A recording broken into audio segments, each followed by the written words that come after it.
الشیطان الرجیم بسم اللہ الرحمن الرحیم وبہ نستعین وہو خیر المعین وصلی اللہ علی سیدنا محمد وآلہ الطاہرین۔ اللہم صل علی محمد وآل محمد وعجل فرجہ۔ افکار شہید مطہری رحمۃ اللہ علیہ کے ذیل میں ہم فلسفہ تاریخ کو ملاحظہ کر رہے تھے۔ ان کی کتاب قرآن جامع و تاریخ در قرآن کہ اس کتاب کا پہلا حصہ جامع در قرآن ہے، یعنی معاشرہ قرآن کی نظر میں، اور اس کا دوسرا حصہ تاریخ در قرآن یعنی تاریخ قرآن کی روشنی میں۔ یہ حصہ اب ہم نے شروع کیا۔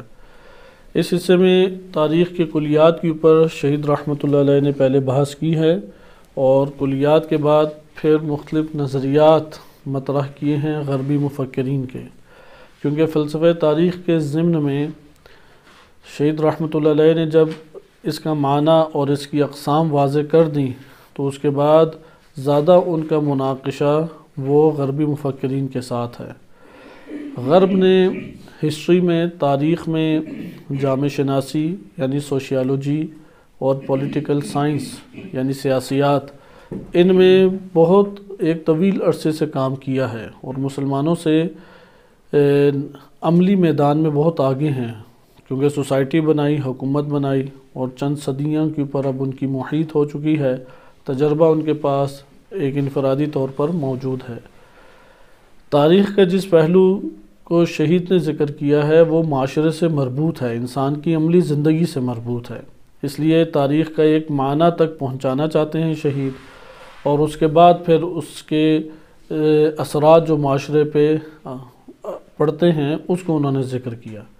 لیکن ان کا کلام اس گفتگو میں زیادہ تر غربی مفکرین کے آراء اور نظریات کا بیان اس کے رد میں ہے، خصوصاً فلسفہ تاریخ سے ان کی 5 جلدی پتلی پتلی کتابیں وہ موجود ہیں، تقریباً 5 جلدیں ہیں یا 4 جلدیں ہیں اس کی، لیکن وہ کتاب اسی طرح غربی مفکرین سے گفتگو اور ان سے بحث مباحثے کے اوپر مشتمل ہیں۔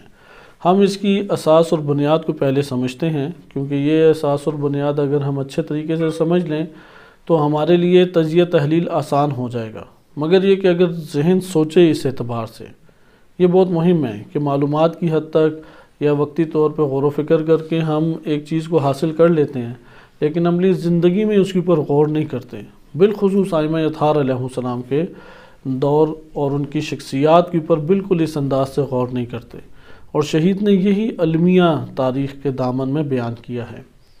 گزشتہ درس میں تاریخ کے ابتدائی کلمات کہ اس کا حروف اصلی آراخا یا حمزہ ر خ ہے، اور اس کے معنی آپ کے سامنے بیان ہوئے۔ شہید رحمۃ اللہ علیہ نے فلسفہ تاریخ کے عنوان سے ایک عنوان خود قائم کیا۔ ممکن ہے کہ اس سے پہلے آپ کو فلسفہ تاریخ کے نام سے کوئی لفظ نہ ملتا ہو۔ یہ ترکیب انہوں نے سب سے زیادہ استعمال کی فلسفہ تاریخ کے نام سے۔ یہ در حقیقت علامہ طباطبائی رحمۃ اللہ علیہ نے المیزان میں جن نظریات کی طرف اشارہ کیا ہے، ہم ایک نوع کہہ سکتے ہیں یہ اسی کی تشریح ہے، اسی کی توضیح ہے، جیسا کہ عموماً شہید مطہری رحمۃ اللہ علیہ علامہ طباطبائی رحمۃ اللہ علیہ کے شارح ہیں، انہی کے نظریات کی شرح کو عموماً بیان کرتے ہیں، اس لیے قرآن کے ضمن میں انہوں نے یہ بات کی ہے۔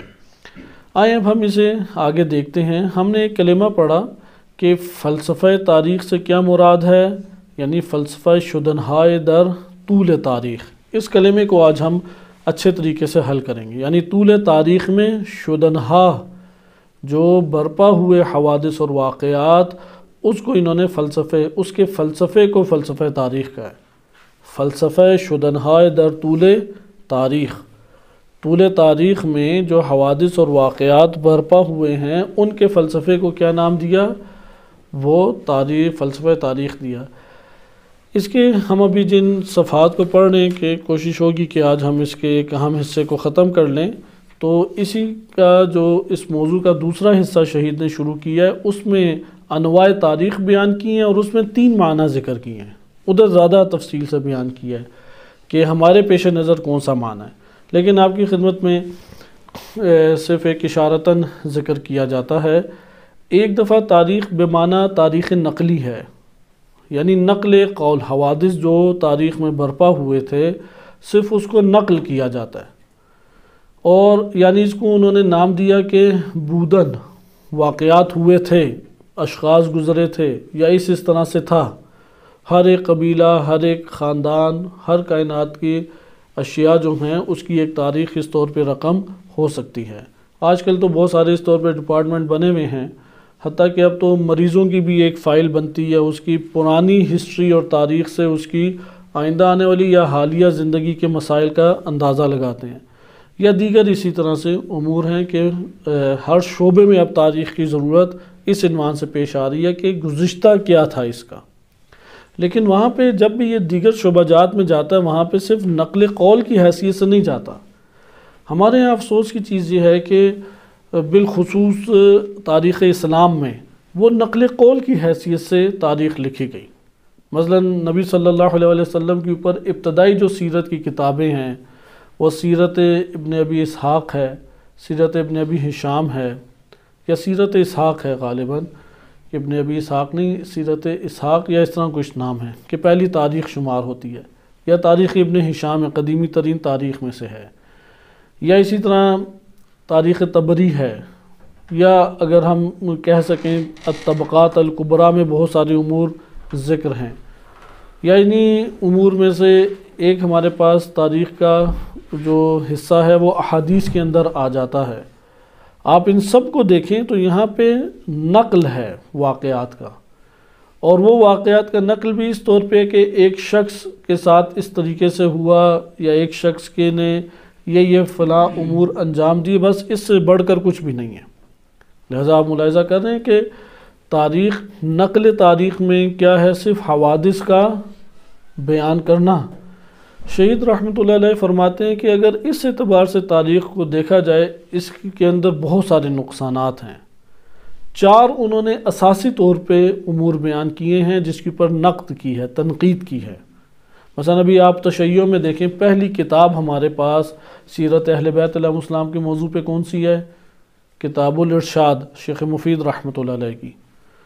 شیخ مفید کے بعد مثلا آ جاتی ہے تبرسی کی، کشف الغمہ ہے اربلی کی، یا اس طرح سے مناقب ابن شہر آشوب کی ہے۔ آپ ان کے اندر جا کے دیکھیں، ان میں صرف ماضی کو بیان کیا گیا ہے، اس سے زیادہ کچھ بھی نہیں ہے۔ اس طرز کے اوپر شہید نے 4 اعتراضات کیے ہیں، کیونکہ عملاً بھی ہمیں کچھ نہیں حاصل ہوتا۔ آج اردو میں بھی چند تاریخ کی کتابیں لکھی گئی، اگرچہ اردو میں بہت کم اور قلیل کام ہے مکتبہ تشیع میں۔ اہل تسنن میں ایک حد تک تاریخ کے اوپر کام ہوا، جیسے سیرت نصیرت النبی ہے شبلی نعمانی کی، یا اس طرح سے کئی کتابیں ہیں۔ ہمارے یہاں بھی مثلا تاریخ معصومین علیہ السلام لکھی گئی، یا سیرت امیر المومنین علیہ السلام شیخ مفتی جعفر حسین رحمۃ اللہ علیہ کی ہے۔ آپ ان سب کتابوں کو اٹھائیں اور آپ ان کو پڑھیں، آپ دیکھیں گے کہ آپ کو ماضی کے بس واقعات نظر آ رہے ہیں، ہاں اس طرح بھی ہوا تھا، اس طرح بھی ہوا تھا، فلاں بھی ہوا تھا، اس سے زیادہ کچھ نہیں ہے۔ جب آپ اپنی زندگی میں وہاں سے لوٹ کے آتے ہیں کتاب کی دنیا سے باہر، تو آپ دیکھتے ہیں آپ کی زندگی پہ اس کا کوئی اثر ہی نہیں پڑ رہا۔ پھر وہ یہ مسائل پیش آتے ہیں کہ جب اہل بیت علیہ السلام کی زندگی سے سیاسی مسائل کی کوئی آپ مثال دیں تو کہتے ہیں وہ زمانہ تھا آج سے 1200 سال پہلے کا، آپ 21ویں صدی میں زندگی بسر کر رہے ہیں، گراؤنڈ ریالٹی کے اوپر بات کریں، آپ ابھی کی بات کریں۔ یعنی ان کی نظر میں وہ سارا کا سارا ماضی ہے، وہ تھا، اس کی کیا وجوہات تھی، ہمیں اسے کیا سروکار۔ ہاں ایک تقدس اور تعظیم کے اعتبار سے ہم اس سے ایک تعلق قائم کر لیتے ہیں، اس سے زیادہ نہیں۔ یہ معاشرے کے اندر جب روش اختیار ہو جائے تو تاریخ قابل استفادہ نہیں رہتی۔ وہ جو 4 تنقیدیں ہیں اس کا اصل مرکزی نقطہ یہی ہے کہ تاریخ قابل استفادہ نہیں ہے۔ شہید نے جتنی گفتگو کی ہے اس کا مرکزی نقطہ یہی ہے کہ تاریخ کو قابل استفادہ عملی جہت سے بناؤ۔ جب تک قابل استفادہ عملی جہت سے تاریخ نہیں بنتی، تاریخ پڑھنے کا کوئی فائدہ نہیں ہے۔ مثلا قرآن کریم کی نگاہ میں سب سے طویل عمر حضرت نوح علیہ السلام نے بسر کی، جو قرآن میں انبیاء کا تذکرہ آیا۔ ممکن ہے کوئی اس سے اوپر بھی گیا ہو، اس نبی کا تذکرہ قرآن میں وارد نہ ہوا ہو، لیکن حضرت نوح علیہ السلام کے علاقے کے کوئی بھی تاریخی حالات نہیں قرآن نے بیان کیے۔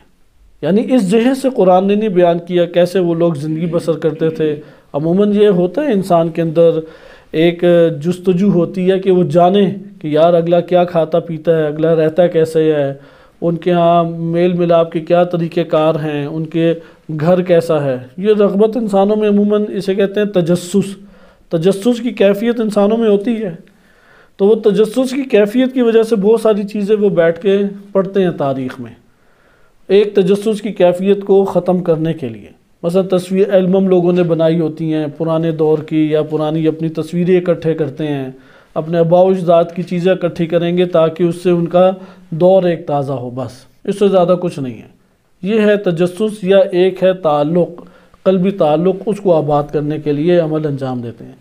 تو شہید رحمۃ اللہ علیہ نے ان طور طریقوں پہ شدید تنقید کیا، کیونکہ قرآن کی نظر میں اس کی کوئی اہمیت نہیں ہے۔ حضرت نوح علیہ السلام کے دور میں بھی لوگ قبائل کے ساتھ رہتے تھے، خاندانوں میں رہتے تھے، ایک ساتھ اٹھتے بیٹھتے تھے، جیسے آپ اپنے علاقوں میں، شہروں میں، دیہاتوں میں رہتے ہیں، اس سے ہٹ کے کوئی زندگی نہیں ہے۔ آپ لاکھوں سال پیچھے چلے جائیں تب بھی لوگ اسی طرح رہتے تھے۔ ہاں، وسائل زندگی میں فرق آ جاتا ہے، تب پنکھا ہوتا تھا، شاید 3-4 بندے کوئی بڑی سی چیز لے کے جھول رہے ہوں، آج کل بٹن دباتے تو پنکھا چل پڑتا ہے، لیکن تب بھی مریض ہوتے تھے، آج بھی مریض ہوتے ہیں، تب بھی فقیر کے فقر کی حالت کو محسوس کرتا ہے، آج بھی فقیر فقر کی حالت میں احساس کرتا ہے اپنے وجود کے اندر، غنی ہے تو اس کی اپنی کیفیات ہیں۔ تو قرآن کریم نے نوح علیہ السلام کے دور کی بستیوں کا تذکرہ نہیں کیا، اس دور کے کشتی جو ہے وہ کتنی بڑی بنی، کن چیزوں سے بنی، کتنی کیلیں تھیں، کتنے درخت کاٹے گئے، کس کس کو اس کے اندر سوار کر دیا، صرف اشارہ کیا ہے کہ جو ہمارے لیے عملی میدان میں مہم ہے۔ اس لیے قرآن کی نگاہ میں تاریخ سے عملی فائدہ اٹھانا ضروری ہے۔ یہ ہمارے پاس شہید کی گفتگو کا خلاصہ ہے۔ اس لیے شہید اب آہستہ آہستہ اس کو مرحلہ بہ مرحلہ لے کے چلیں گے، تاکہ وہ توہمات اور وہ جو ہمارے معاشرے کے اندر منفی چیزیں ایجاد ہو چکی ہیں اس کے اوپر ایک نقد کریں اور پہنچائیں تاریخ کو عملی دنیا کے اندر، تاکہ وہ تاریخ سے فائدہ اٹھا کے عملی زندگی کو برپا کر سکیں۔ اس میں پہلا جو انہوں نے مرحلہ طے کیا وہ یہی تھا کہ تاریخی کتابیں لکھی گئی ہیں بعنوان تاریخ، لیکن اس کے اندر صرف بودن ہونے کو بیان کیا ہے، واقعات کا ہونا، شخصیات کا گزرنا، اس میں شدن کو نہیں دیکھا گیا کہ وہ واقعات جو ہیں وہ برپا کس طور پہ ہو رہے ہیں، یعنی یہ بھی ہو گیا تھا، فلاں بھی ہو گیا تھا، یعنی میرے ساتھ یہ بھی ہوا، فلاں بھی ہوا۔ یہ جو برپا واقعات ہیں اس کے اوپر فوکس نہیں کیا جا رہا، ان کے ہونے پہ تو فوکس کیا جا رہا ہے، ان کے برپا ہونے اور اس سے متعلق چیزوں پہ فوکس نہیں کیا جا رہا۔ بالفاظ دیگر، اگر ہم نے تاریخ سے عملی فائدہ اٹھانا ہے تو یقیناً ہمیں اس اعتبار سے تاریخ پڑھنا کوئی فائدہ نہیں دے گی کہ ایک واقعہ ماضی میں برپا ہوا تھا، صرف اتنا فائدہ نہیں دے گا۔ ضروری ہے کہ اس واقعے کے اوپر غور و فکر کریں، لیکن ادھر سے بھی ابھی ہم آگے جائیں گے۔ لیکن یہ نقد، یہ ہمارے پاس تاریخ کی تمام کتابوں پر ہی نقد بنتی ہے جو ماضی میں بالخصوص لکھی گئی۔ آج کے دور میں چونکہ ان موضوعات کے اوپر بحث ہوئی اور حوزہ علمیہ میں اب جو کتابیں لکھی جا رہی ہیں وہ کتابیں تاریخ کے فلسفے کو مد نظر رکھتے ہوئے بعض کتابیں لکھی جا رہی ہیں، بعض اسی طرح نقل قول ہے۔ نقل قول کے لیے آج کی کتاب اٹھائیں یا 1000 سال پرانی کو اٹھائیں، آپ کے لیے کون سی زیادہ قابل اعتماد ہوگی؟ یقیناً 1000 سال پرانی، کیونکہ ادھر نقل قول میں تحریفات کا کم چانس ہے، آج کے دور میں زیادہ اس کا احتمال ہے۔ اس لیے اگر صرف نقل قول کرنا ہو تو وہ کافی نہیں ہے۔ مثلا تو شیخ مفید نے کتاب الارشاد میں یہ کہا، کافی کی فلاں ابواب و تاریخ کے باب میں یہ بات آئی، یا بالفرض ہم یہ کہیں کہ امام علی علیہ السلام 13 رجب کو ان کی ولادت بسعادت ہے یا 5 رجب کو ہے، تاریخ میں دونوں قول وارد ہو جاتے، کیونکہ 3 یا 4 قول وارد ہوئے تاریخ میں امام علی علیہ السلام۔ شیعہ کتب کے مطابق 13 رجب مسلم تاریخ نہیں ہے امام علی علیہ السلام کی، بلکہ چند اقوال موجود ہیں، لیکن ہم یہ چند اقوال ہمیں کوئی فائدہ دے رہے ہیں؟ عملی اس کا کوئی فائدہ نہیں ہے۔ 5 رجب ہو اور 13 رجب ہو، شیعہ کے لیے تو فرق نہیں ہے، اس کے لیے تو وہ دن محترم ہے اور مقدس ہے کہ جب امام علی علیہ السلام کی ولادت بسعادت ہوئی۔ لہذا نقل قول کے اعتبار سے عملی فائدہ نہیں اٹھایا جا سکتا۔ اس کے اوپر جو 4 تنقیدیں کی ہیں ان میں سے پہلی تنقید یہ ہے کہ اگر آپ تاریخ کو لے کے آتے ہیں صرف نقل کے اعتبار سے کہ حوادث ہوئے تھے، فلاں بندہ گزرا تھا، فلاں قوم تھی، ان میں جنگ ہوئی تھی، وہ اس طرح سے رہتے تھے، ایک داستان، افسانہ اور کہانی بنا کے فقط پیش کرتے ہیں۔ تو اس کا پہلا نقصان یہ ہے کہ یہ جزئی اس کا مواد بنتا ہے اور علوم عقلیہ سے یہ کٹ جاتا ہے، یعنی کلی نہیں ہے، جزئی ہیں اس کے موارد۔ آپ جانتے ہیں کہ جزیات سے ایک بڑا اور جامع فائدہ نہیں اٹھایا جا سکتا۔ دوسری اس کے اوپر جو تنقید کی ہے وہ یہ ہے کہ اس کا عملی دنیا سے کوئی فائدہ نہیں ہے، اس کا شہید نے کہ اس کا ہمیں اس سے کیا نتیجہ ملے گا، ہمیں اس کا کیا ثمرہ مرتب ہوگا۔ تیسرا یہاں پہ ہمارے پاس چیز آتی ہے کہ یہاں پہ تاریخ جو ہے وہ ہمارے لیے کوئی علت کے اعتبار سے، سبب کے اعتبار سے کوئی علمی فائدہ ہمیں نہیں دے رہی، کوئی خاص علمی اس سے نتیجہ ہم لوگ حاصل نہیں کر سکتے۔ ایک انہوں نے یہ بھی تنقید کی ہے کہ اس کا نتیجہ یہ نکلتا ہے کہ یہ علوم عقلیہ سے خارج ہو جاتا ہے، یعنی عقل انسانی سے تعلق نہیں تاریخ رکھتی، احساسات اور جذبات سے بس ایک تعلق ہے، یا انسان ایک جستجو کی اپنی حس کو ختم کرتا ہے وہ پڑھ کے، جیسا لوگ نیا ناول پڑھتے ہیں، ڈائجسٹ پڑھتے ہیں، اور پرانی تاریخی ناول تو آج کل بہت لکھے جاتے ہیں، تو اپنی ایک جستجو ہے، جستجو کی حس اسے بس پورا کرتا ہے، عقلی اس کا کوئی ثمرہ نہیں ہے، عقلی اس کا کوئی فائدہ نہیں ہے۔ اس لیے بلکہ انہوں نے کہا کہ ایک اعتبار سے تو یہ نقصان دہ ہمارے لیے بن جاتا ہے کہ تحریفات کا سبب بن جاتا ہے، یعنی ہر ایک اپنے طور پہ جو معنی اخذ کر کے تعویلات کر کے اسے پیش کرنا چاہے وہ پیش کر سکتا ہے۔ لہذا یہ تنقید جو آخری تنقید ہے اس کو انہوں نے وضاحت بھی دی۔ مثلا آپ کہتے ہیں وہ انہوں نے بیان کیا، آپ فرد کو لے لیں، مثلا امام معصوم ماضی میں گزرے، اب امام معصوم کی فقط شخصیت کو بیان کریں، ان کے مثلا اتنی زوجات تھیں، ان کے اتنے بچے تھے، اچھا ان کے اتنے دربان تھے، ان کی عمر مبارک کتنی گزری، یہ ان کی کرامات ہیں، یہ جنگیں انہوں نے لڑیں، اتنی دفعہ وہ جیلوں میں زندانوں میں گئے، اتنے ان کے معجزات ہیں۔ یہ جب ساری چیزیں بیان کرتے ہیں تو معاشرے کے اندر امام علیہ السلام ایک تنہا شخصیت کے طور پہ آپ مطالعہ کر رہے ہیں یا معاشرے کے افراد میں ایک امام ہونے کی حیثیت سے مطالعہ کر رہے ہیں؟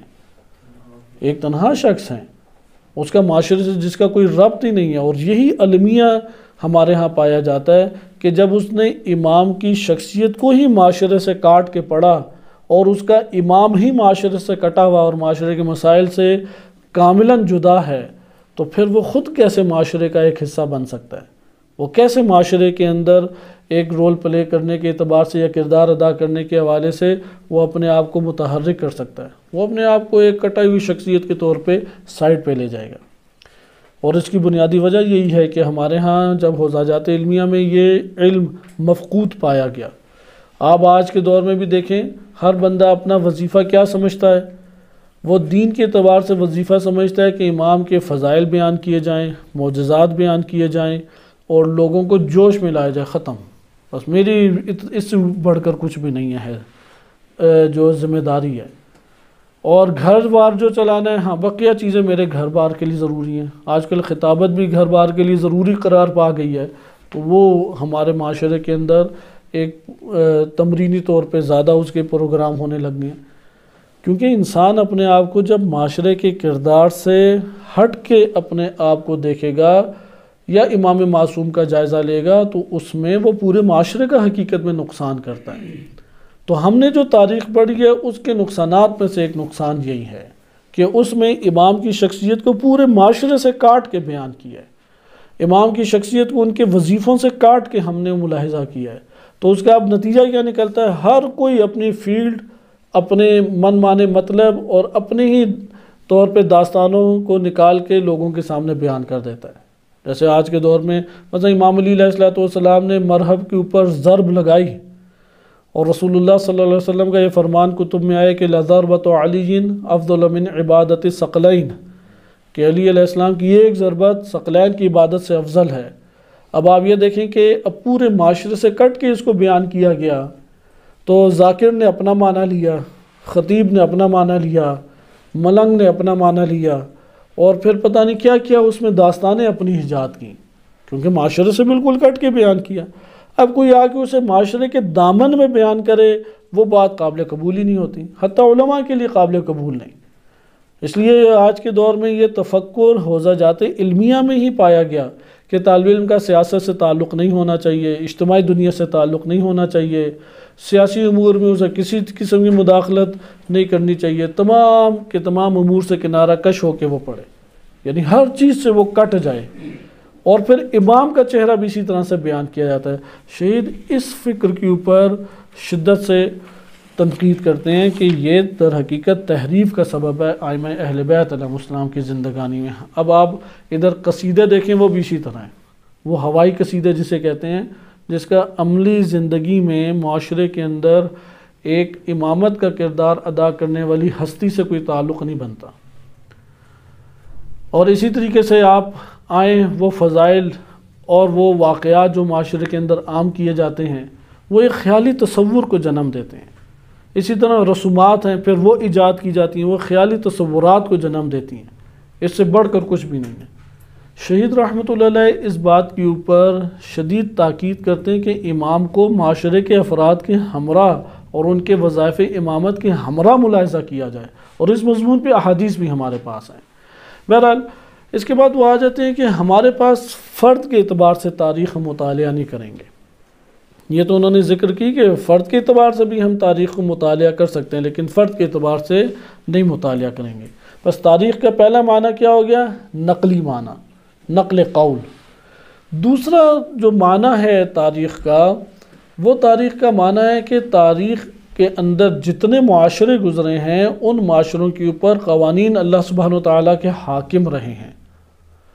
اس کے اوپر پھر وہ بحث کرتے ہیں کہ یہ جو حاکم قوانین ہیں اس کو ہمیں درک کرنا چاہیے، اور یہی تعقل کی چیز ہے۔ اس کا قرآن نے درس دیا، بالفاظ دیگر جہاں پہ سختی آتی ہے وہاں پہ انسانیت ہے۔ اب یہ والا پہلو آپ ترک کریں گے تو تاریخ جو ہے وہ ہمارے لیے بے فائدہ بھی رہ جائے گی، اور انسان اندر سے وہ اس سخت عمل کو انجام نہیں دے گا تو انسانی مراحل سے پیچھے رہ جائے گا۔ لہذا لازم ہے کہ ان مراحل کے اوپر وہ چلے۔ جیسے قرآن کریم نے بیان کیا کہ اس لیے اللہ نے قصص بیان کیے تاکہ تم عبرت حاصل کرو۔ یا نہج بلاغہ میں امیر المومنین علیہ السلام کا امام حسن مجتبیٰ علیہ السلام کو جو وصیت ہے اس میں بیان کیا کہ آثار قدیمہ میں چلنے کا فلسفہ، کہ گویا کہ میں بھی انہی میں سے تھا اور ان سے پھر عبرت حاصل کی، عبرت کے نمونے اس سے حاصل کیے جائیں، یعنی عملی طور پہ تاریخ کو حاصل کیا جائے۔ یہ جو دوسرا معنی آپ کی خدمت میں بیان کیا جا رہا ہے، اس سے شہید مطہری جو ہیں وہ موافق ہیں، لیکن اس کو تھوڑا سا آگے پیش رفت یا آگے بڑھانا چاہتے ہیں۔ وہ دوسرا معنی ہم شہید صدر رحمۃ اللہ علیہ کے افکار کی روشنی میں بانام سنن الہی یا سنن تاریخ ہم مطالعہ کر چکے ہیں۔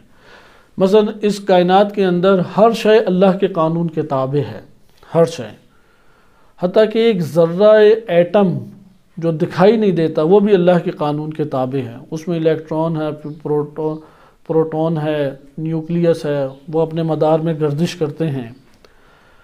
اسی طریقے سے انسانی معاشروں پہ اللہ نے ایک قانون حاکم کیے ہیں۔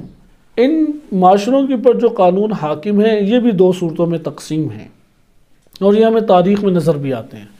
کوئی تاریخ میں ایسی قوم نہیں گزری، کوئی امت، کوئی بستی، کوئی بھی لوگوں کا گروہ یا مجموعہ نہیں گزرا جو اللہ کے قوانین کے تحت زندگی بسر نہ کرتا رہا ہو۔ مثلا ایک اللہ کا قانون ہے شعوب اور قبائل، وہ تمام قوموں میں تھا یا نہیں؟ ہم قرآن کی آیت بھی پڑھ چکے ہیں جو کہ اساس ہے معاشرے بننے کی، شعوب اور قبائل موجود ہیں۔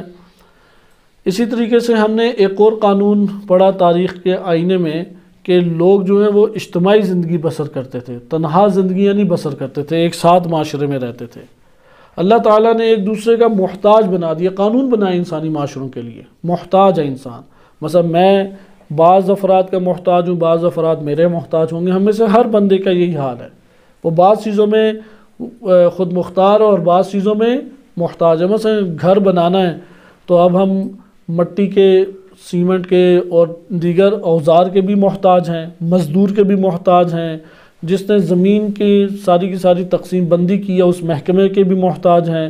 کوئی ہمسایہ ہمارا بن جائے گا، کسی سے ہمیں ڈر اور خوف لاحق ہوگا کہ گھر کے اندر ناجائز تصرفات نہ کریں. آپ دیکھ رہے ہیں کہ سب کی سب چیزیں معاشرے کے اندر برپا ہوتی ہیں.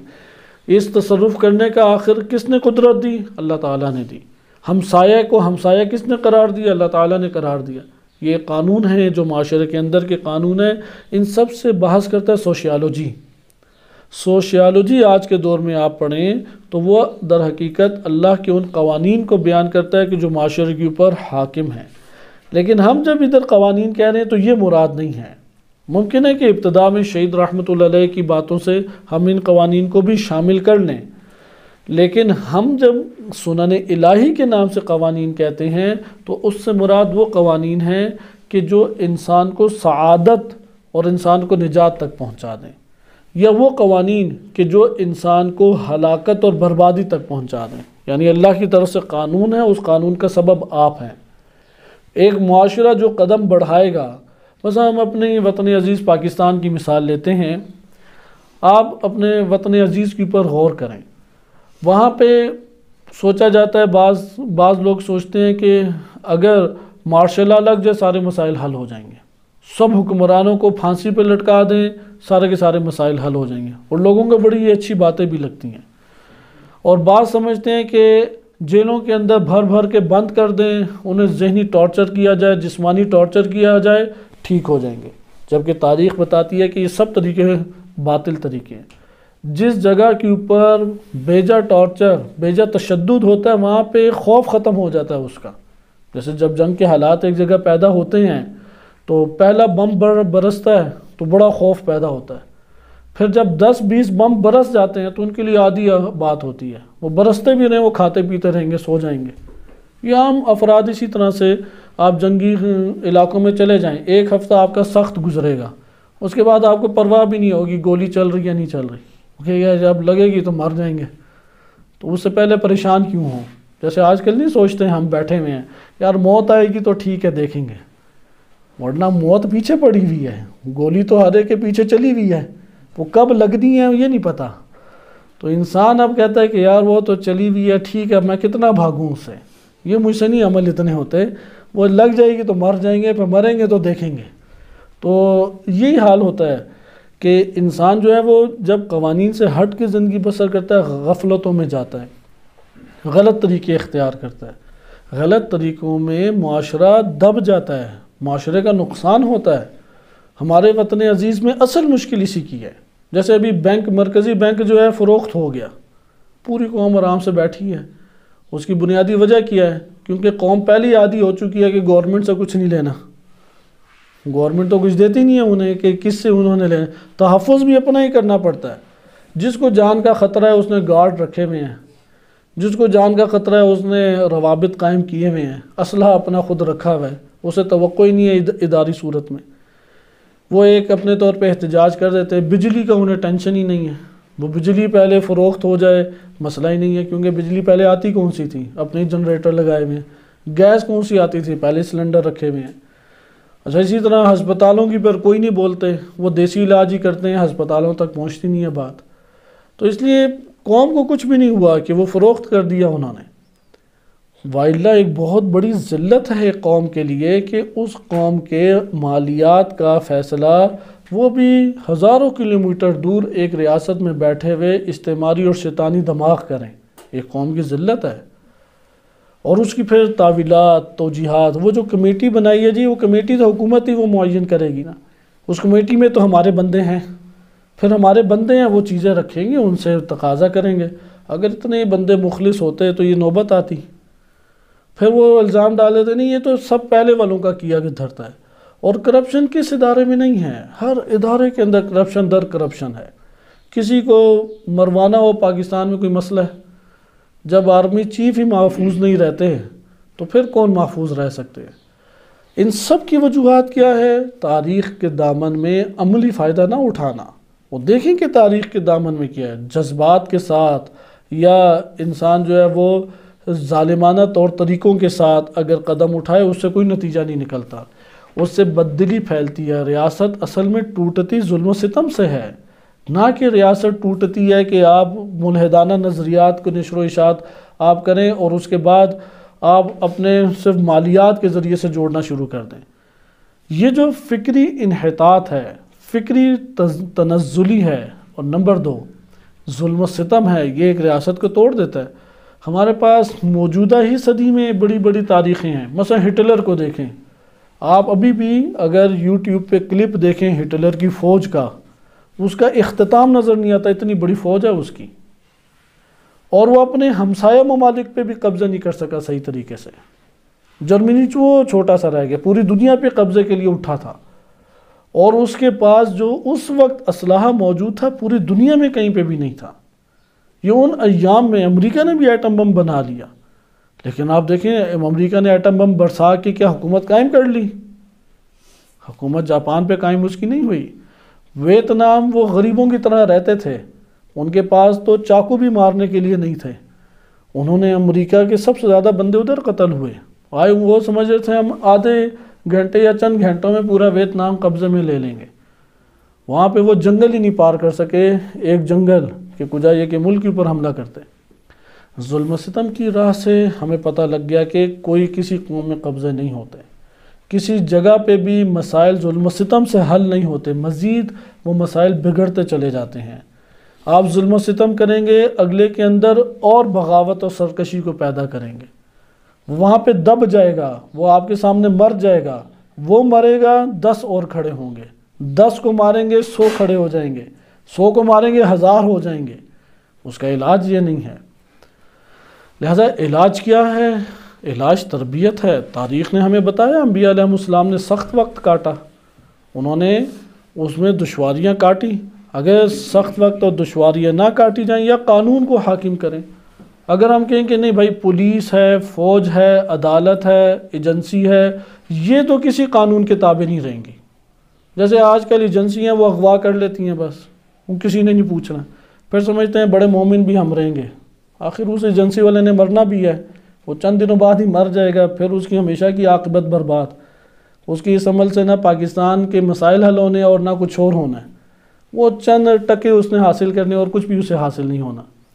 جیسے ابھی چند دنوں پہلے ایک اور شیعہ مومن کو اٹھا لیا، ادھر سے ایک اور کو اٹھائیں گے، فلان جگہ سے ایک اور کو اٹھایا، اغوا کریں گے تو اس کی صورتحال سے اور مسائل پیدا ہوں گے۔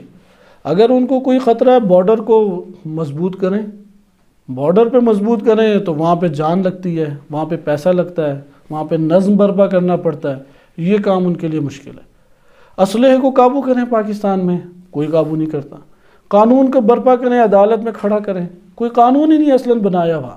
بس ہم مرد آباد اسرائیل اور پاکستان نعرہ لگایا جائے، کوئی قانون ہے ادھر؟ کوئی قانون نہیں۔ آپ خانہ کعبہ کی حفاظت کرنے کے لیے سعودی عرب چلے جائیں اور حفاظت کریں، پاکستان کے کوئی ہم نے قانون توڑا؟ کوئی قانون نہیں توڑا، لیکن آپ کو وہاں پہ پکڑ کے اغوا کر لیں گے، اور پھر اغوا کر کے مجرم بنائیں گے، مجرم بنا کے پھر کئی چیزیں الزامات لگا دیں گے، ان سے کہ یہ کیا سلوک، کیوں سلوک ہے یہ؟ ایک ریاست کے اندر جب کوئی قانون نہ ہو، کسی چیز کے ضابطے نہ ہوں، وہاں پہ اسی طریقے سے پھر قتل و غارت اور اغوا جنم لیتا ہے۔ ایک منفی چیز ہے کہ اغوا، کیونکہ آپ یہی حالت آپ 10 بندے کھڑے کر دیں اور ہاتھ باندھ دیں تو دنیا کا مضبوط سے مضبوط بندہ بھی لے آئیں، 10 بچے بھی اسے مار مار کے برا حال کر دیں گے۔ جیسے عموماً ہوتا ہی ہے، ایجنسیوں میں یہی ہوتا ہے، وہ بندے کو آ کے پکڑ لیتے ہیں، تاریک کمرے میں بٹھائیں، چلو اب جسمانی ٹارچر کرو۔ یہ تو کوئی بہادری نہ ہوئی، وہ تو آپ کسی کو بھی، آپ بچوں کو لے آئیں وہ آپ کو بھی مار دیں گے۔ اصل شجاعت ہے کہ قانون کو ریاست کے اندر نافذ کیا جائے، اصل شجاعت ہے مجرم سے اسلحے کو چھینا جائے، شجاعت اصل یہ ہے کہ مجرم کو پھانسی پہ لٹکایا جائے۔ اب یہاں پہ جب ہمارے پاس کوئی ایسے ضابطے نہ ہوں، اس کا نتیجہ کیا نکلتا ہے؟ علاقے در علاقے قانون کی گرفت سے باہر ہوتے ہیں، اور یہ ہمارے ہاں عام ہے۔ پاکستان میں گاؤں کے گاؤں ایک نو ریاست بنے ہوئے ہیں، ادھر کوئی ذرا ووٹ لے کے دکھا دے۔ ابھی ہماری پارلیمنٹ کو کہتے ہیں کسی قوم کا دماغ، کیونکہ اس نے وہاں پہ قانون بنانا ہے، اس نے قوم کے فیصلے کرنے ہیں۔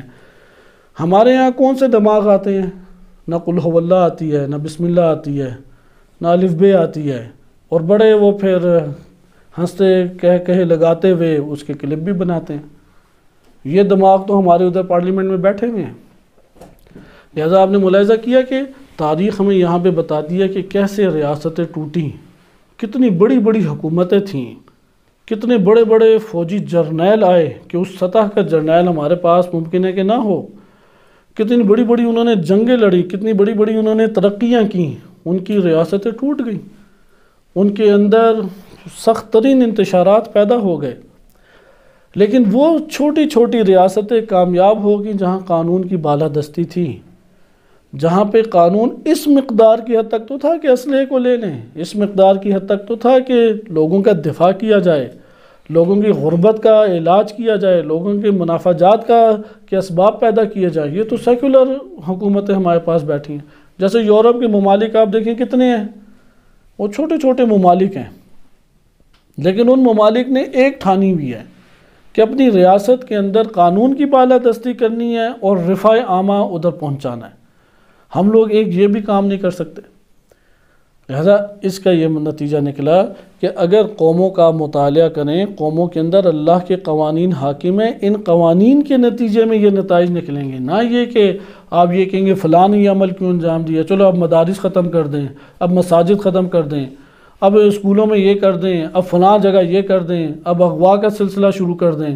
پاکستان میں کبھی عدالتیں اٹھتی ہیں، وہ چیف کو اس نے گرا دیا، چیف صاحب اٹھے انہوں نے سب کے سب اداروں کو گرا دیا اور اوپر حاکم بن بیٹھے، سیاستدان آئے وہ اوپر آ کے کرپٹ ایک بندہ آ کے بیٹھ گیا۔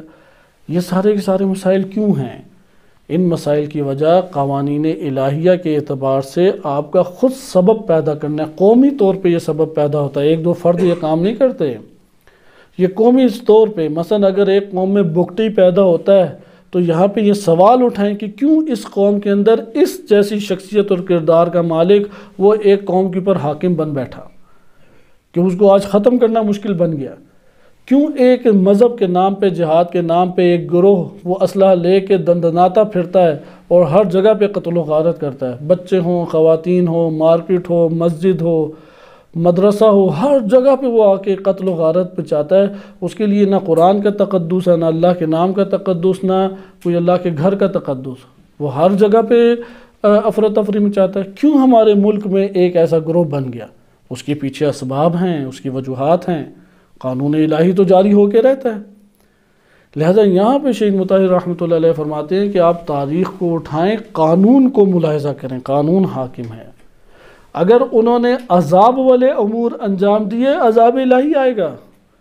اگر انہوں نے نجات والے اسباب کو وجود دیا تو تب نجات آئے گی۔ نجات اس طریقے سے نہیں آئے گی آپ پاکستان کے اندر نبی صلی اللہ علیہ وسلم کو حاکم بنا دیں، آپ دیکھیں گے کہ کیا یہ مسائل فوراً حل ہو جائیں گے؟ یعنی پھر جنگ بدر بھی ہوگی، پھر جنگ احد بھی ہوگی، معاشرے تو تقسیم ہوں گے، منہم من یؤمن ومنہم من لا یؤمن، یہ تقسیم ہو جائے گی، کیونکہ معاشرے کے اندر لوگوں نے کیا اسباب وجود دیے ہیں یہ بہت مہم ہے۔ اگر ایک ریاست کے اندر قانون کی بالادستی ہوتی ہے، اگر ایک ریاست کے اندر قانون کے مطابق عمل ہوتا ہے، قانون ہر جگہ کو حسین بنا دیتا ہے۔ آپ مثلا ایک چھوٹا سا ادارہ یہاں کی مثال لے لیں، ادھر ڈکٹیٹرشپ دکھائی جائے اور پھر یہ کہا جائے کہ بس یہ حکم ہے، اس کے علاوہ کوئی بات نہیں سنی جائے گی، آپ دیکھیں گے یہ جگہ خالی ہو جائے گی، ٹوٹ جائے گی جگہ۔ لیکن اگر آپ یہ دیکھیں کہ نہیں یار مشورہ لیا جائے، مشورے میں جو افراد کے سامنے معقول پن ہے اس کے اوپر عمل کیا جائے، خطائیں ہوتی ہیں، یہ بھی نہیں کہتے کہ خطائیں نہیں ہوتی، خطائیں ہوتی ہیں، لیکن اصلاح ادھر برپا کی جائے۔ ایک دفعہ ہوتا ہے کہ اصلاح ہوتی نہیں ہے، فساد ہی پھیلتا جا رہا ہے۔ ایک چھوٹا سا خاندان یا ایک چھوٹا سا ادارہ بھی جنم نہیں لے سکتا قانون اگر نافذ نہ ہو تو، وہ بھی فساد اور انتشار کا شکار ہوگا۔ کجا یہ کہ ایک ریاست میں ایک ادارہ، آپ کسی بھی ادارے کو، حتیٰ مدارس کا ادارہ، قانون کے تابع نہیں اسے ہونا چاہیے قانون کے تابع۔ کیا مدارس کے ادارے کو آپ پورے پاکستان کے اداروں کے اوپر حاکم قرار دے دیں؟ یہ طالبان بنتی ہے اس سے، طالبان ہی نہیں مدارس سے وجود میں آئی، انہوں نے بھر بھر کے عوام الناس کے لوگوں کو مدارس میں پھینکا اور مدارس میں پھر بندوں کو لائے، مفتی حضرات سے تعلق قائم کیا ہمارے بڑوں نے، اور پھر ایک پورے کے پورے جہادی گروہ انہوں نے تشکیل دی ہے۔ لہٰذا ہر ادارے کو اس کی جگہ پہ رکھا جائے، یہ عدل ہے۔ تعلیم کو تعلیمی ادارے بنائے جائیں، نہ کہ اسے دہشت گردی کے ادارے، نہ کہ اسے کوئی بینک سمجھا جائے کہ پیسے کماؤ بس. جیسے پاکستان میں تو چلتا ہی ہے، ٹیچر ہے وہ کالج میں ہے یا یونیورسٹی میں ہے تو دن کو ادھر سے تنخواہ لیتا ہے، پھر شام کو تنخواہ اس کی پرائیویٹ شروع ہو جاتی ہے. جیسے ڈاکٹر بھی اسی طرح ہے، پرائیویٹ ڈاکٹر کا کہاں سے تصور آیا؟ خصوصاً جو گورنمنٹ جاب کر رہا ہے، کیا اس ڈاکٹر کو پرائیویٹ جاب کرنی چاہیے؟ کیسے کیوں پرائیویٹ جاب کریں؟ اس سے جب پرائیویٹ جاب کرتا ہے کمزور کون ہو رہی ہے؟ گورنمنٹ. وہ گورنمنٹ کے اداروں میں جاتا ہی نہیں ہے. گورنمنٹ اس نے کیوں پرائیویٹ جاب کی؟ گورنمنٹ تنخواہ ہی نہیں دیتی، یا اسے پوچھنے والا نہیں ہے. کرپشن کر رہا ہے، کوئی پوچھتا ہی نہیں ہے، 1 گھنٹہ لگا کے گھر آ جاتا ہے، اپنا پرائیویٹ کلینک چلاتا ہے. لہذا آپ نے ملاحظہ کیا کہ یہ ہمارے پاس ہیں کہ آپ معاشروں کو دیکھیں قوانین کے اعتبار سے. ماضی میں ڈوبے ہیں معاشرے، ریاستیں ڈوبی ہیں. اگر ہمارے ملک کے عہدیداران وہ ماضی کا مطالعہ اس اعتبار سے نہیں کریں گے تو خسارہ اٹھائیں گے. بعض جہاد سے کرتے ہیں، جیسے جنگ ہے. اب پاکستان نے 3-4 جنگیں لڑی ہیں، وہ اس جنگ کا مطالعہ کرتے ہیں اور پھر کہتے ہیں نہیں آگے جنگ نہیں ہونی چاہیے. ایک عقل مندانہ عمل ہے. لیکن ایسا بھی نہیں کہ اپنے علاقے قبضے ہوتے جائیں، ملک آدھا ہوتا جائے اور پھر بھی آپ کچھ بھی آگے سے عمل انجام نہ دیں.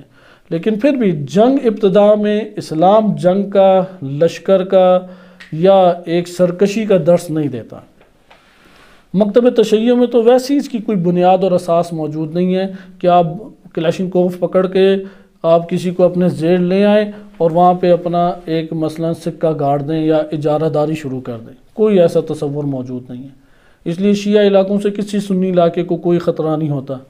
ایک شیعہ جو تفکر رکھتا ہے، دہشت گرد کی ہم بات نہیں کرتے، ایک شیعہ سے کسی کی مساجد کو کوئی ڈر نہیں ہوتا. حتیٰ ہندوؤں اور سکھوں کو ڈر نہیں ہوتا. وہ جتنا بھی انقلابی ہو جائے، وہ جتنا بھی اپنے اندر متشدد ہو جائے، وہ دوسروں کی املاک اور وہ دوسروں کی حدود کے اندر تجاوز شیعہ کم سے کم نہیں کرتا. یہ بات پوری دنیا میں عیاں بھی ہے.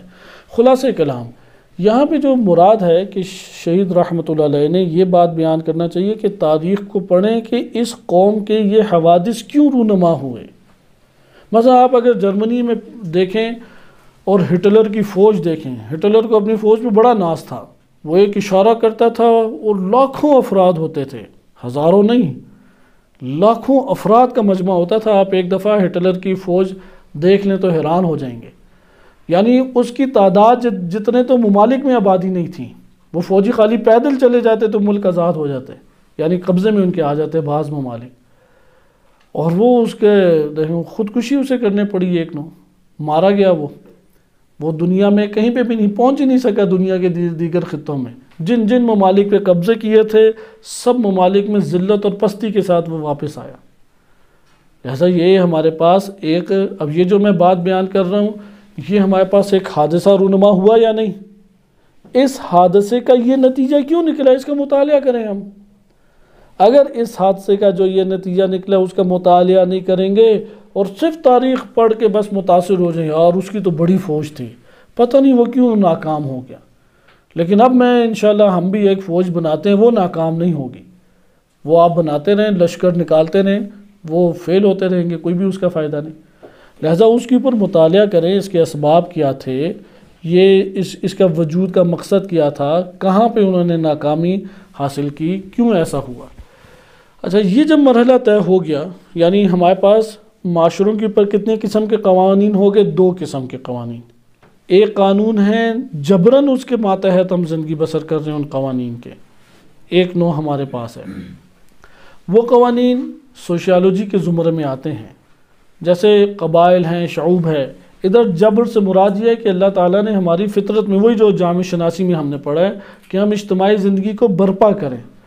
یہاں پہ جب ہم قانون تاریخ کہہ رہے ہیں یا سنن تاریخ کہہ رہے ہیں تو اس سے مراد یہ سوشیالوجی والے قوانین نہیں ہیں ہمارے. صحیح ہے، جو تو ہم پڑھ چکے، ایک اشارہ کر چکے، وہ بھی اپنی جگہ اہمیت کے حامل ہیں جو اللہ تعالیٰ نے قانون برپا کی. لیکن ہم یہاں پہ وہ قوانین ملاحظہ کر رہے ہیں جو اختیاری ہیں، انسان کے ارادے سے اس کا تعلق ہے. انسان کے کس سے؟ ارادے سے. ایک دفعہ ایک قوانین ہے جس کا انسان کے ارادے سے تعلق نہیں ہے، انسان کی جبلت سے تعلق ہے، انسان کی طبع سے تعلق ہے. مثلا اپنے ملک میں ہمیں زیادہ سکون ملے گا کیونکہ ادھر پیدا ہوئے، اس ماحول میں ڈھلے ہوئے تھے، اس سرزمین سے آشنا ہیں، ایک انسیت اور ایک الفت انسان کو اپنے علاقے اور اپنی زمین سے ہوتی ہے۔ مثلا آپ پاکستان کے بھی کسی بھی علاقے میں جائیں، آپ کو جو سکون اپنے گاؤں میں یا اپنے آبائی علاقے میں ملتا ہے وہ پاکستان کی کسی بھی جگہ نہیں ملے گا۔ ایک انسان کی طب ہے، طب سے اس کا ایک تعلق ہے۔ یہ قوانین ابھی ہم نہیں پڑھ رہے، یہ قوانین وہ ہیں کہ جس کا تعلق انسان کی طب سے ہے، لیکن ایک اللہ کے قوانین ایسے ہیں جن کا تعلق انسان کے ارادے سے ہے۔ ہم نے تاریخ میں جب قوموں کو ملاحظہ کرنا ہے یا پڑھنا ہے، مثلا ہم تاریخ پڑھتے امام ائمہ اہل بیت علیہ السلام کی، بنو امیہ تھا، بنو امیہ میں ان کے بادشاہ آئے، خلیفہ سوم ہیں، ان کے بعد مثلا معاویہ بن ابی سفیان ہے، پھر یزید بن معاویہ، پھر مروان، عبد الملک بن مروان، پھر ہشام ہے، سلیمان ہے، اس طرح سے آئے بادشاہ۔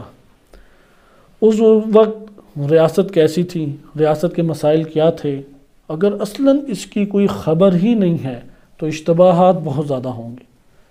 ایک برادر ہے، ان سے گفتگو ہو رہی تھی تو انہیں کہا کہ جو معاویہ بن ابی سفیان کے دور میں غربت اور فقر نہیں تھا عمومی طور پہ، ایسا نہیں ہے کہ کوئی فقیر تھا ہی نہیں، تھے فقیر، لیکن معاشرے میں فقر نہیں پھیلا ہوا تھا۔ تو وہ اب کیونکہ ان کا سارا تجزیہ تحلیل ہی فقر کے اوپر تھا، وہ کہتے ہیں کہ وہ دین ہی کیا کہ جو فقر دور نہ کر سکے، وہ حکومت ہی کیا جو فقر اور غربت دور نہ کر سکے۔ تو ان کا دار مدار، سینئر طلاب میں سے ہیں، دار مدار صرف یہی تھا، فقر۔ تو وہ چین کی بڑی وہ کر رہے تھے، ایران کا بھی معاہدہ $400 بلین کا ہوا ہے، تو وہ تعریف کر رہے تھے کہ دیکھیں چین میں کوئی فقیر نہیں ملتا، کتنی بڑی ان کی آبادی ہے۔ تو یہ ایک نظام ہوا۔ تو ہمارے نظام ہی ایسے ہیں، ہمارے نظام ایسے، تمام اسلامی ممالک پہ تنقید کر رہے تھے۔ تو انہیں پھر میں نے کہا کہ وہ تو عباسی دور میں بھی فقر نہیں تھا، بالخصوص ہارون الرشید کے دور میں، ہارون اور مامون کے دور میں تو یورپ بنا ہوا تھا عالم اسلام۔ اسی طریقے سے مروانی دور میں یا اموی دور میں غربت اور فقر نہیں تھی، جو حکومت کا مخالف تھا اسے دباتے تھے، اس لیے ہر شیعہ بھی نہیں دبتا تھا، وہ شیعہ کو اس شیعہ کو دباتے تھے کہ جو حکومت کا مخالف ہو یا حکومت کو ڈر ہو کہ یہ لے سکتے ہیں ہم سے حکومت۔ جیسے ابھی ہمارے ہاں یہ والے امور چلتے ہیں کہ جب کسی کو ڈر ہو، حکومت کو ڈر ہو کہ یہ ہمارے مخالف ہے یا قبضے کر سکتا ہے یا ملک کے اندر انتشار پھیلا سکتا ہے ہماری حکومت کے برخلاف، اس کو وہ اٹھا لیتے ہیں یا ظلم و ستم یا قید کرتے ہیں۔ تو فقر اس دور میں نہیں تھا۔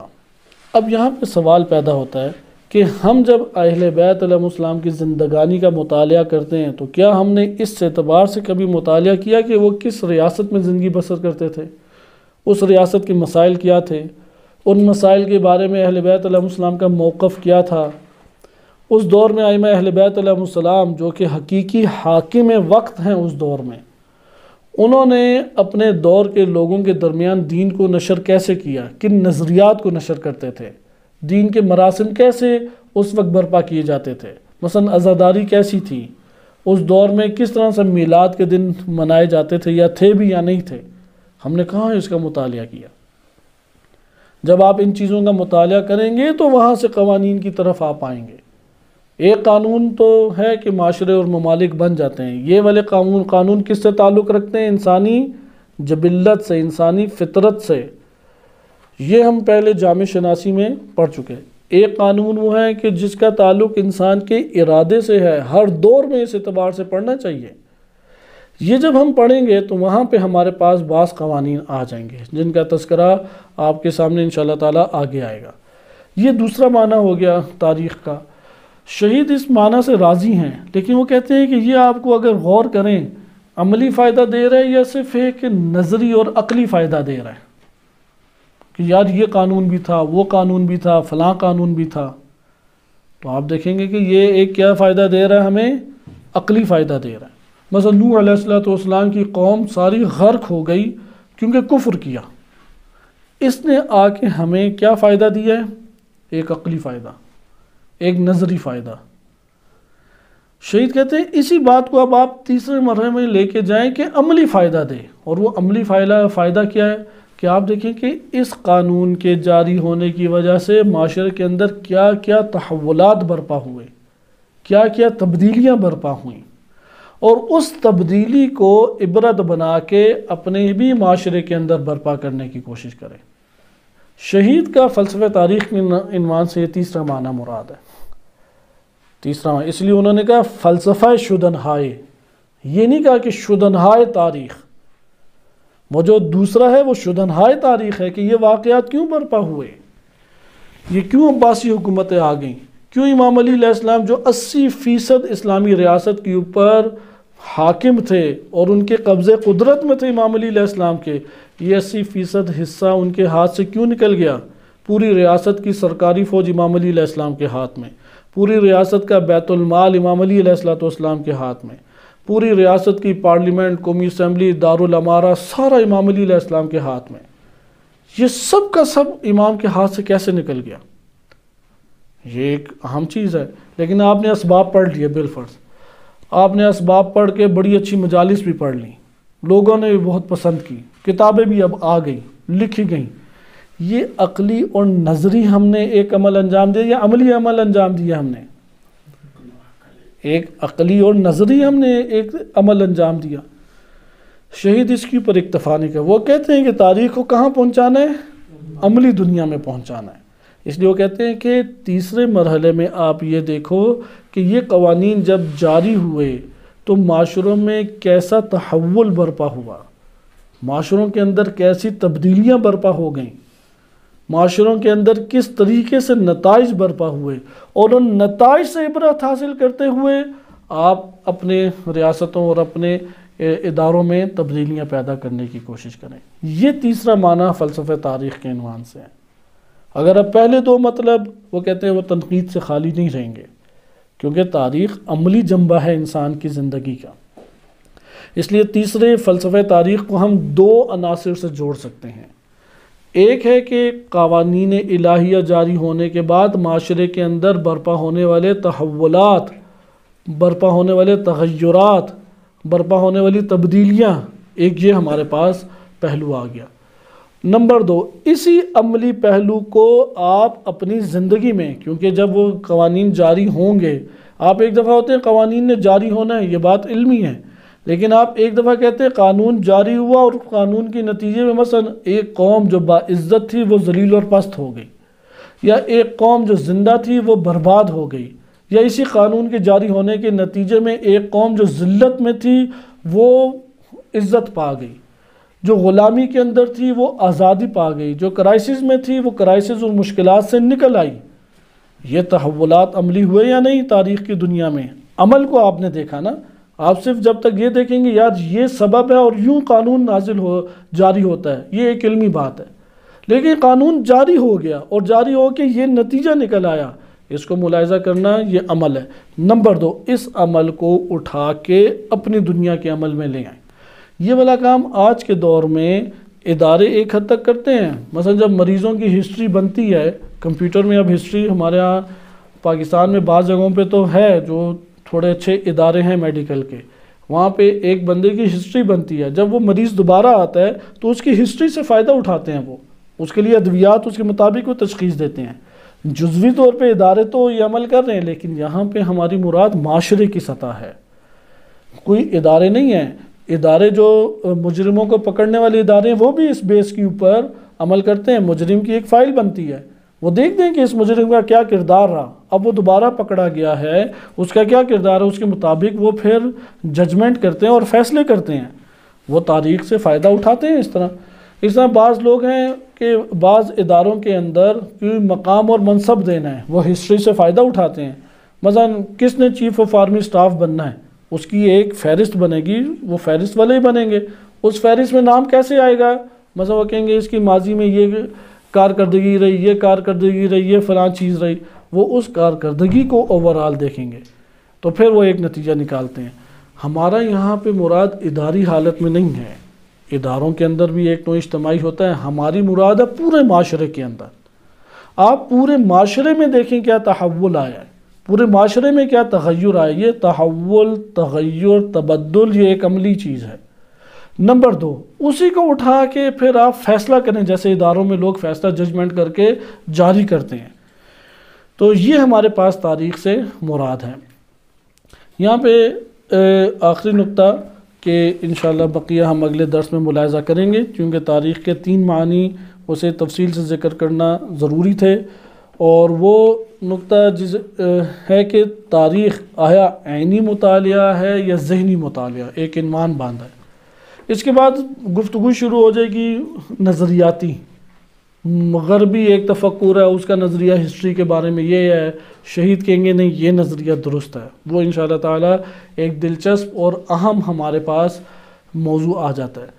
لیکن یہاں پہ سوال یہ پیدا ہوتا ہے، تاریخ ایک عینی، بعض ایسی چیزیں ہوتی ہیں جو عینی ہیں، مثال کے طور پہ آپ نے 2 محلول دیکھنے، انہیں لیبارٹری کے اندر آپس میں ملایا جائے تو کیا رزلٹ نکلتا ہے، یہ ذہنی ہوتا ہے یا عینی ہوتا ہے؟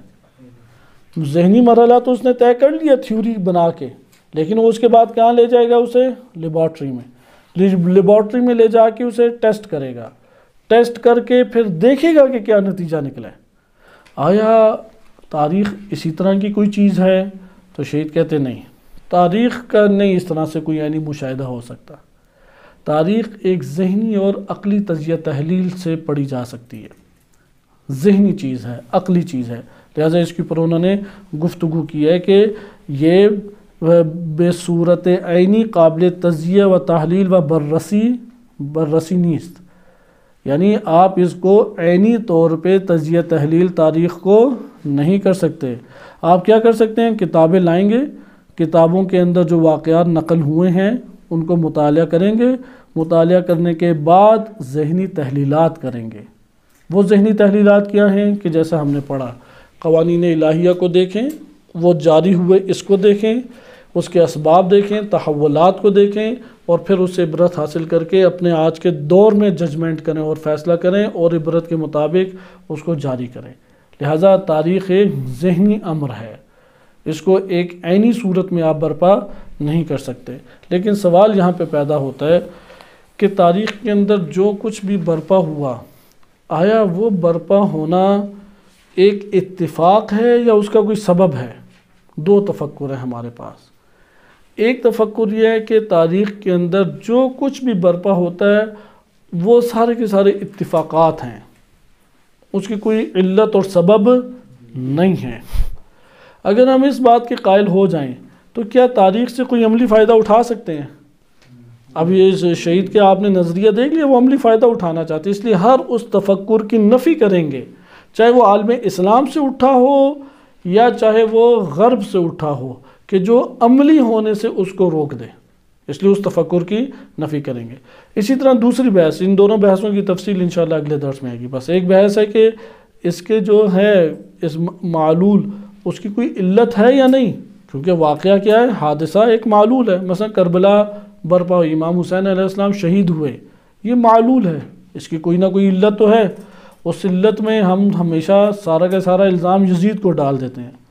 ایک شخص نے میسیج کیا، سوال پوچھا تھا، تو اس نے کہا تھا کہ ایک گالی لکھ کے ڈاٹ ڈالے ہوئے تھے اور لکھا تھا یہ جو معاشرے میں عام گالیاں دی جاتی ہیں کیا ہم شیطان کو دے سکتے ہیں؟ کیونکہ سارا کام تو وہی خراب کرتا ہے، تو ہم کیا شیطان کو ساری کی ساری گالیاں دے سکتے ہیں؟ کیونکہ ہم بھی جو عمل برا انجام دیتے ہیں وہ تو اصل میں شیطان سبب ہے، تو شیطان کو اس لیے ہمیں خوب برا بھلا کہنا چاہیے۔ تو اس کی یہ توجہ نہیں ہے کہ وہ شیطان اندر نفس بھی بن جاتا ہے، وہ نفس بھی اس میں سے ایک عنصر ہے۔ اسی طرح کربلا میں جو کوفہ میں تھے وہ بھی ایک عنصر ہیں کہ جو سبب بنتے ہیں امام حسین علیہ السلام کے گلوے مبارک پہ جو خنجر چلا، جو مدینہ میں صحابہ موجود تھے وہ ایک سبب بنتے ہیں۔ اسی طرح جو اموی حکام تھے وہ ایک سبب بنتے ہیں، جو خاموش تماشائی تھے وہ ایک سبب بنتے ہیں۔ آپ آیا معلول کو فقط دیکھیں اور علت کو نہ دیکھیں، یہ ہمارا یہ ٹاپک ہے جو اگلے ہفتے دیکھیں گے۔ دوسرا یہ ہے کہ تاریخ میں سارے جبری ہیں قواعد۔ اگر ہم قائل ہو جائیں کہ قانون ہوتا ہی جبری ہے تو پھر ہمیں کوئی عملی فائدہ دے گی تاریخ؟ کیونکہ ان کے لیے بھی جبر تھا، ہمارے لیے بھی جبر، جب اختیار ہی نہیں ہے تو اس کا عمل سے کیا تعلق؟ وہ تو عملی طور پر ہمیں کوئی فائدہ نہیں دے گی نا، جانے نہ جانے وہ تو آنا ہی آنا ہے۔ جیسے ہم لوگوں کا عموماً جبری چیزوں کے اوپر اسی طرح کا طرز تفکر ہوتا ہے، جیسے موت اختیاری ہے جبری ہے، اس لیے اسے غافل ہو جاتے ہیں، یار جانے نہ جانے کیا اس سے فرق پڑتا ہے، وہ تو آنی ہے۔ تو شہید نے یہاں پہ بھی بتایا کہ جبری سے عمل کی دنیا کا تعلق ٹوٹ جاتا ہے۔ اس لیے وہ یہ 2 مرحلے طے کریں گے اور اس کو انشاءاللہ تعالی اگلے ہفتے ہم ملاحظہ کریں گے۔ صلی اللہ علیہ سیدنا محمد و آلہ طاہرین۔